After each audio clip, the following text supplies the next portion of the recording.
The library door slammed shut behind me, the sound echoing like a gunshot in the empty stacks. My heart pounded, not from fear, but from the electric shock of his hand on my wrist. Mr. Daniel Harper, my math teacher, the man who'd never so much as raised his voice, now pulling me into the shadows of Willow Creek High's library. His eyes, usually calm and calculating like the equations he scrawled on the board, burned with something I couldn't name. It was 6 p.m., the school long emptied of its chaos. I'd stayed late, sketching in my notebook under the flickering fluorescent lights of the study hall, when he'd appeared at the door. "Elliot," he'd said, his voice low, urgent. "We need to talk. Now." No explanation, no hesitation, just his hand on my arm, guiding me through the halls to this quiet, book-lined sanctuary. I didn't resist. I couldn't. Not when every glance he'd ever given me in class felt like a puzzle I was desperate to solve. We stood there, the air thick with dust and the faint scent of old paper. He let go of my wrist, stepping back as if he'd just realized what he'd done. His jaw tightened, and he ran a hand through his dark hair, streaked with the faintest hints of gray. "I shouldn't have dragged you here," he muttered, but his eyes didn't leave mine. They were searching, almost pleading, like he was fighting a battle I couldn't see. "Mr. Harper," I started, my voice barely above a whisper. "What's going on?" I was 18, a senior, the quiet kid who hid behind sketches and equations, always watching the world from the edges. But standing there, with him so close, I felt like I was at the center of something massive, something that could shatter everything I thought I knew about myself. He paced, his polished shoes clicking against the hardwood floor. "Elliot, you're different," he said finally, the words heavy, like they'd been trapped inside him for years. "I've seen it. The way you think, the way you see things. You're not like the others." His voice cracked, and I felt my chest tighten. Was this about my grades, my art, or something else entirely? Willow Creek was a small town, the kind where everyone knew your business before you did. I'd grown up here, in a clapboard house with my mom and her endless shifts at the diner. I was the kid who didn't fit. Too artsy for the jocks, too shy for the theater crowd, and definitely too confused about the feelings I'd buried deep inside. Feelings I'd never dared name, especially not when they flickered to life every time Mr. Harper leaned over my desk to check my work, his cologne lingering like a secret. He stopped pacing, facing me fully now.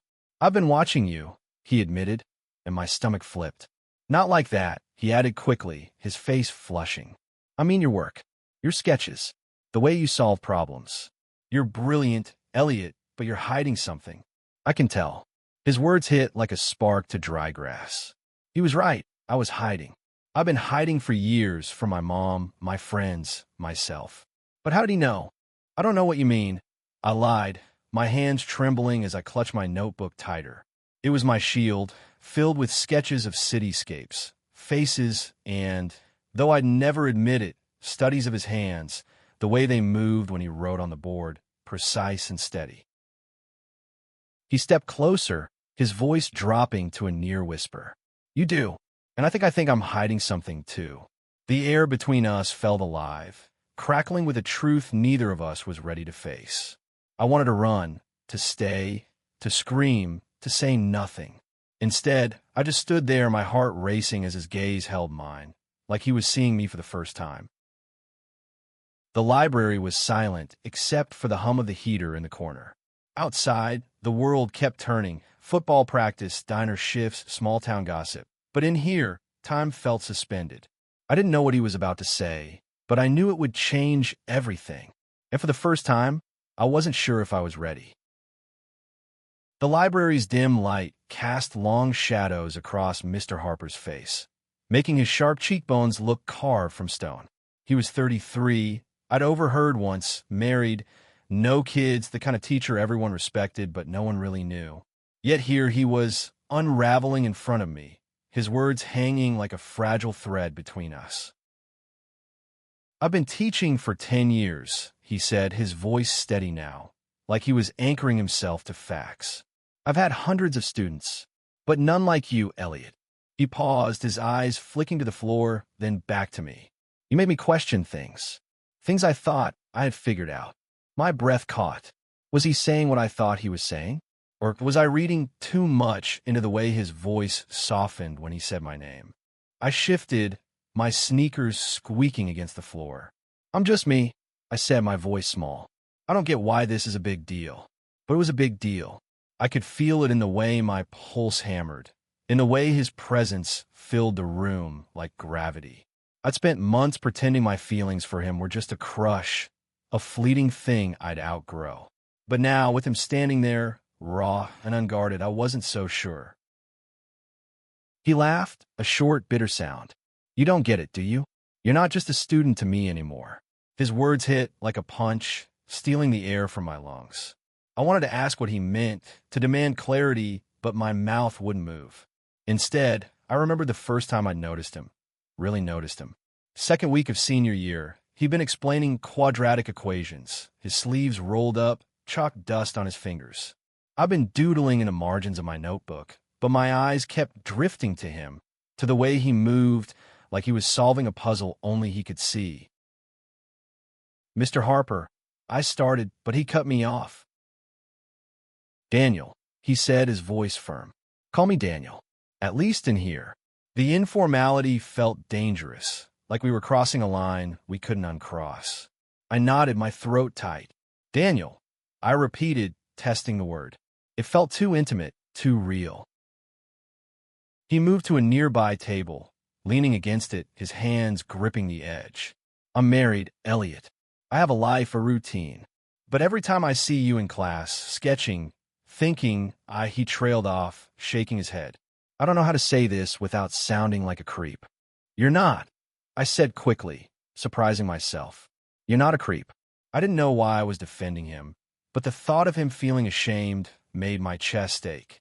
I took a step closer, my notebook still clutched like a lifeline. "You're just saying what you feel. That's not wrong."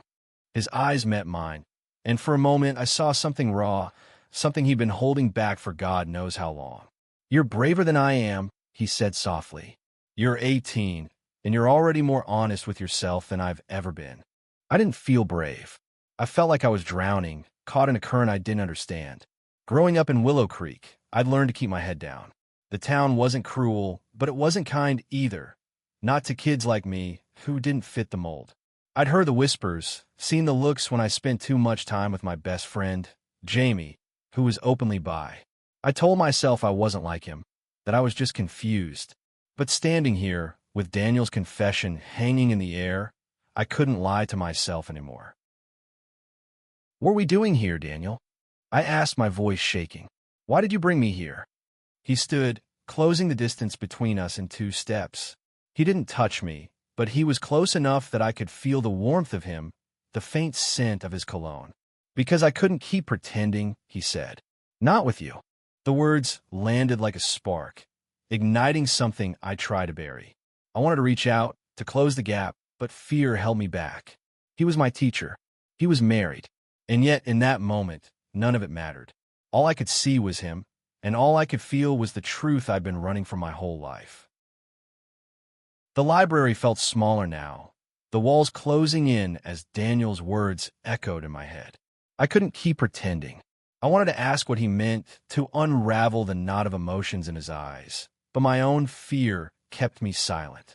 Instead, I backed up, bumping into a bookshelf, the sharp edge digging into my spine. "Elliot," he said, his voice softer now, almost pleading. "Say something, please." His hands hovered in the air, like he wanted to reach out but didn't trust himself. I didn't trust myself either. My whole life, I'd been good at staying invisible, blending into the background of Willow Creek's predictable rhythm. But here, with him, I felt exposed, like every sketch in my notebook was a confession I hadn't meant to make. "I don't know what to say," I admitted, my voice cracking. "You're my teacher. You're married." The word felt heavy, a reminder of the line we were teetering on. I'd seen his wife once, at a school fundraiser. Blonde, poised, the kind of woman who seemed to belong in his world of order and equations. Not here, in this messy, unspoken thing between us. "I know," he said, his face twisting with guilt. "God, I know. but I can't stop thinking about you. I've tried. For months, I've tried. He took a step back, running his hands through his hair again, a nervous habit I'd noticed in class. I thought I could keep this buried, keep it professional. But then I saw your sketches, the ones you hide in that notebook. They're beautiful, Elliot. They're you. My cheeks burned. He wasn't supposed to see those. No one was. My notebook was my safe place where I could draw the things I didn't dare say out loud. City lights I'd never seen, faces of strangers, and yes, sometimes the curve of his jaw when he wasn't looking. You went through my stuff? I asked, my voice sharper than I meant. No, he said quickly. I didn't.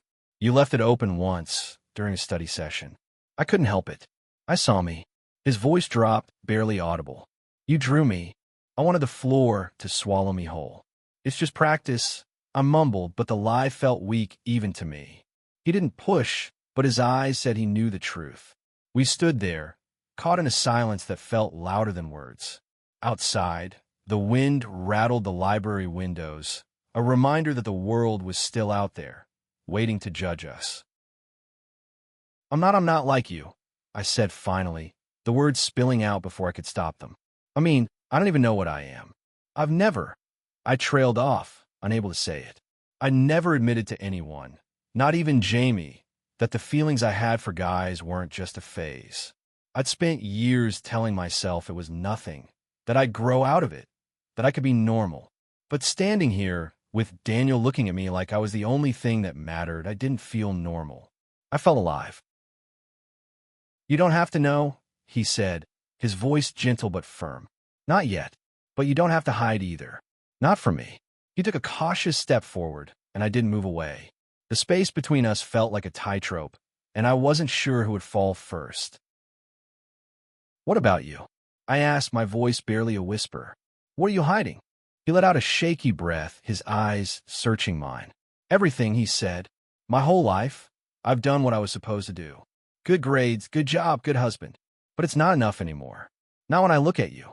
His words were a confession, raw and unguarded, and they broke something open inside me. I want to tell him I felt the same, that I'd been watching him too, that he was the reason I stayed late, the reason I kept coming back to class even when the numbers made my head spin.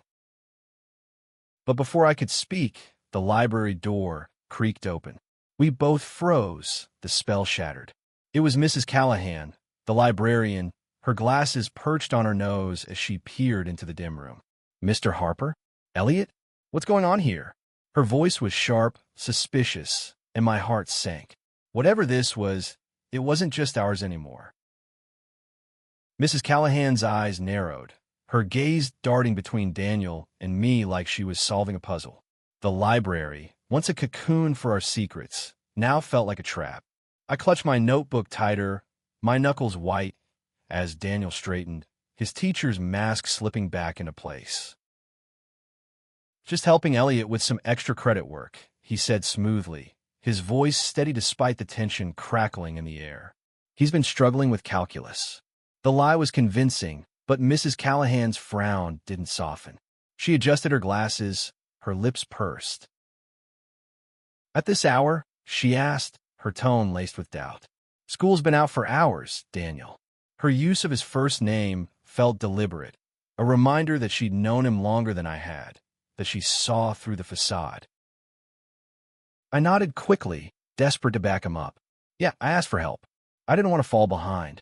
My voice sounded too high, too eager, but she didn't press further. Instead, she sighed, waving a hand toward the door. Well, wrap it up. I'm locking up soon. She lingered a moment longer, her eyes lingering on me, then turned and shuffled back to her desk. The door swung shut behind her, but the weight of her suspicion stayed. Daniel exhaled, his shoulders sagging. That was close, he muttered, his voice low.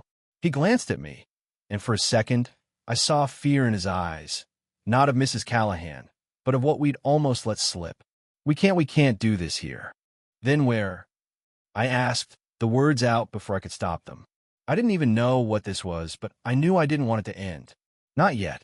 Not when I'd finally felt seen, not just as a student, but as me, Elliot, the kid who'd spent his life hiding. He didn't answer right away. Instead, he moved to the window, staring out at the darkening courtyard.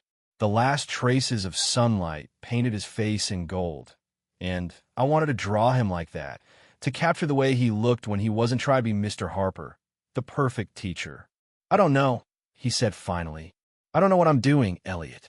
I just know I can't keep pretending I don't feel this." My heart leapt, but fear followed close behind. "What about your wife?" I asked, the question burning my throat. "What about everything?" I gestured vaguely, meaning his job, his life, the small-town expectations that crush people like us. He turned, his eyes meeting mine with a fierceness I hadn't seen before. "I don't have answers, but I know I'm tired of lying, to her, to myself, to everyone. I've spent years trying to be someone I'm not, and then you walked into my class," and he stopped, his voice breaking. "You make me want to be honest." I didn't know what to say. Part of me wanted to run, to protect myself from whatever this was becoming. But another part, the part that had drawn his hands in secret, the part that ached every time he smiled at me in class, wanted to stay, to see where this could go, no matter how dangerous. "Then be honest," I said, my voice steadier than I felt. "Tell me what you want." He looked at me, his expression torn between hope and fear. "I want to know you," he said simply. "Not just as my student, as you." The words were a lifeline, pulling me closer even as the world screamed for us to stop. Before I could respond, my phone buzzed in my pocket, loud in the quiet library. I pulled it out, my stomach dropping at the sight of Jamie's name on the screen. "Where are you?" "Mom's freaking out." I'd forgotten. Mom had asked me to be home for dinner, a rare night when she wasn't working late. I glanced at Daniel, torn between the moment we were in and the life waiting outside.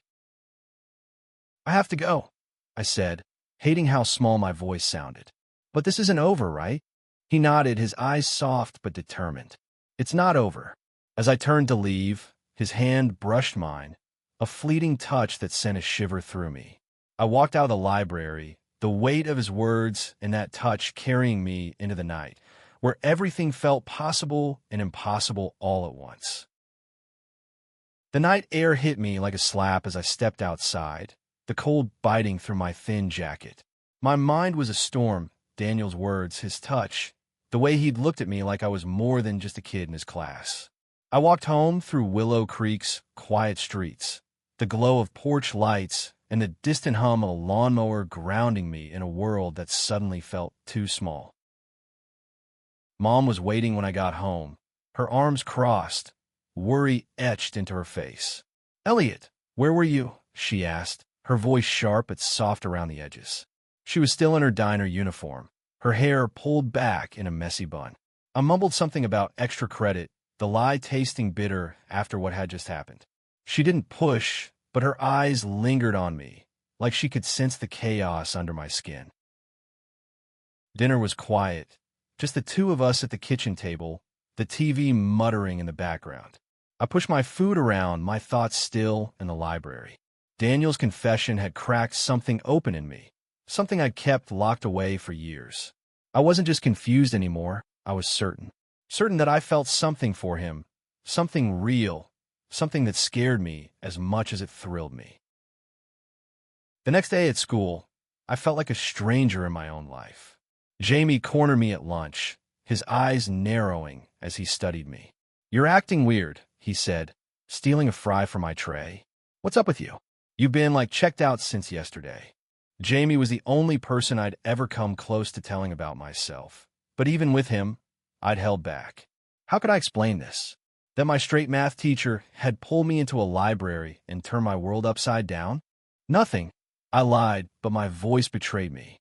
Jamie raised an eyebrow, his pierced lip twitching into a smirk. "Bullshit," he said, leaning closer. "You've got that look, like you're in love or something." My face burned, and I shoved my tray away, muttering about needing to study. Jamie didn't follow, but I felt his eyes on me as I fled to the library, the last place I should have gone, but the only place that felt right. Daniel was there, grading papers at a table near the back. He looked up when I walked in, his expression shifting from surprise to something softer, something that made my heart race. "Elliot," he said, his voice low, like he was afraid of breaking the moment. "You're early. I needed to see you," I said, the words spilling out before I could stop them. He stood, glancing at the door to make sure we were alone. The library was empty, Mrs. Callahan nowhere in sight. Still, the risk of being here, of being us, hung heavy in the air. "We can't keep doing this," he said, but his voice lacked conviction. He stepped closer, close enough that I could see the faint stubble on his jaw, the way his eyes searched mine for answers I didn't have. "This could ruin everything, for both of us." "Then why does it feel right?" I asked, my voice barely above a whisper. I was shaking, not from fear, but from the truth of it. Being near him, talking to him like this, felt more honest than anything I'd ever done.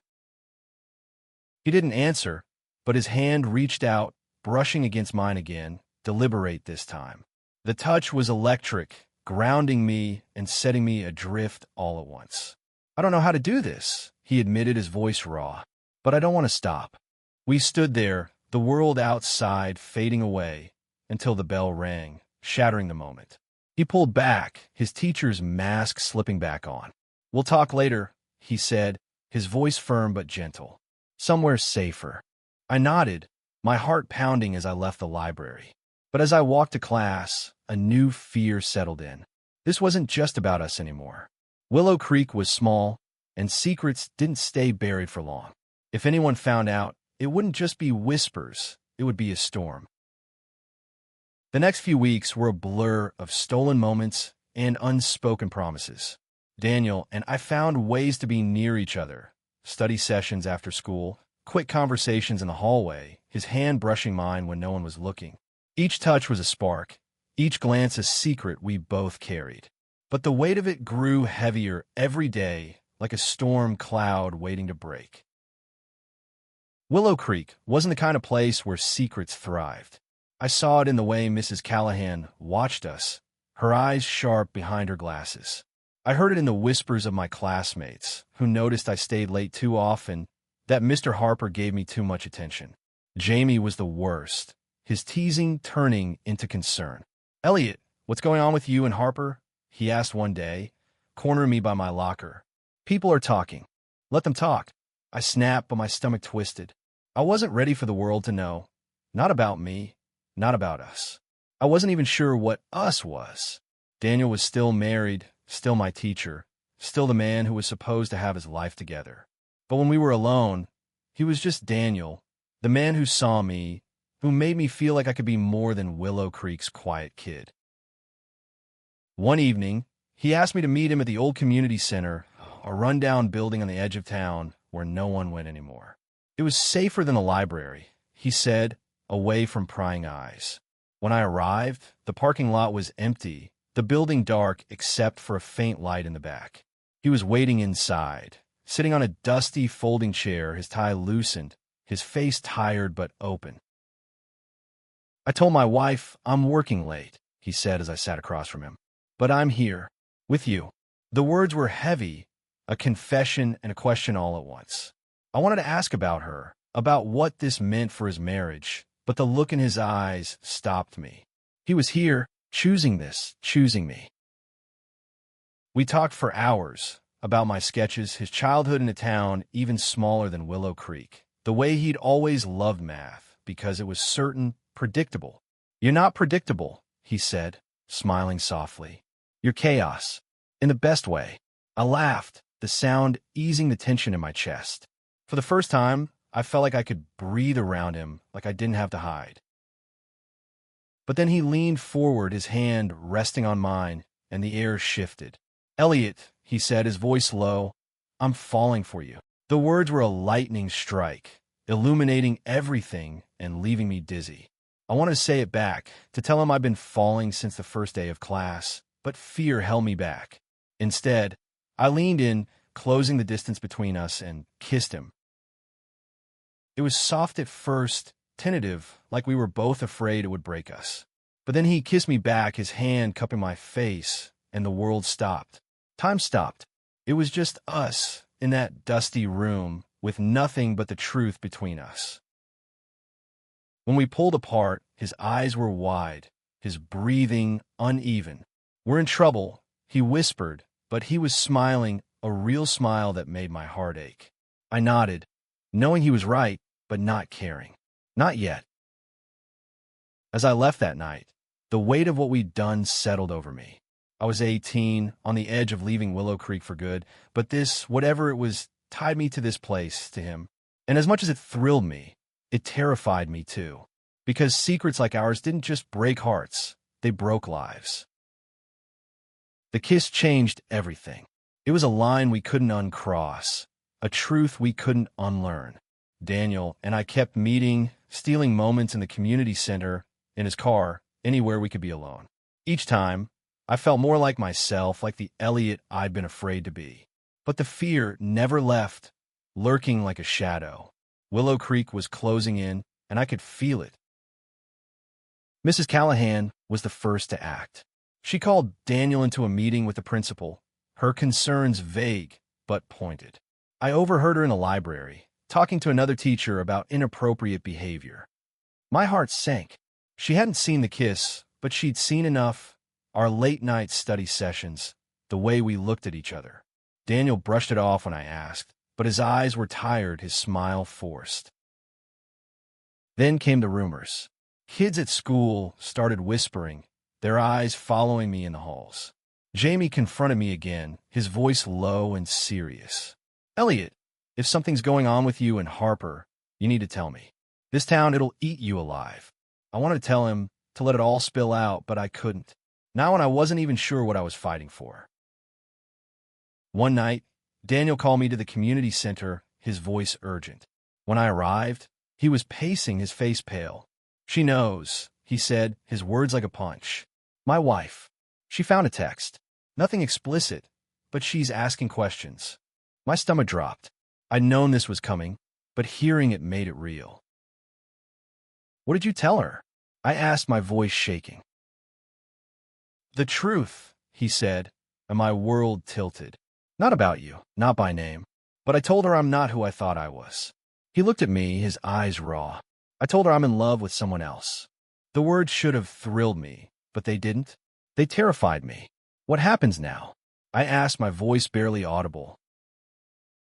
"I don't know," he admitted, "but I can't keep living a lie.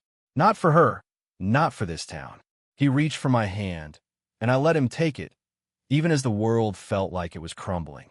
"I want to be with you, Elliot, but I need to do this right. I need to end things with her, figure out who I am." I nodded, tears stinging my eyes. I wanted to be brave, to tell him I'd wait, but the weight of it all, his marriage, my future, the town's judgment, was too much. "I'm leaving," I said suddenly, the word surprising even me. "After graduation, I got into an art school in Chicago. I didn't tell you because I didn't want this to end." His face softened, a sad smile tugging at his lips. "You should go," he said. "You're too big for this place. But I'll find you, Elliot. When I'm free, when I'm honest. If you'll let me." We stood there, holding each other in the dark, knowing this might be the last time. The next day, Daniel took a leave of absence, citing personal reasons. The rumors exploded, but I kept my head down, focusing on my sketches, on the future waiting beyond Willow Creek. Months later, I was in Chicago, my life a whirlwind of new faces, new art, new possibilities. I'd started to find myself, to embrace the truth I'd hidden for so long. Then, one day, a letter arrived, no return address. Inside was a single page, covered in Daniel's neat handwriting. "I'm free now," it said. Not just from her, but from the man I thought I had to be. "I'm coming to Chicago. If you're ready, I'd like to start over with you." I stood in my tiny dorm room, the letter trembling in my hands, and smiled. Time hadn't stopped after all. It had just been waiting for us to catch up.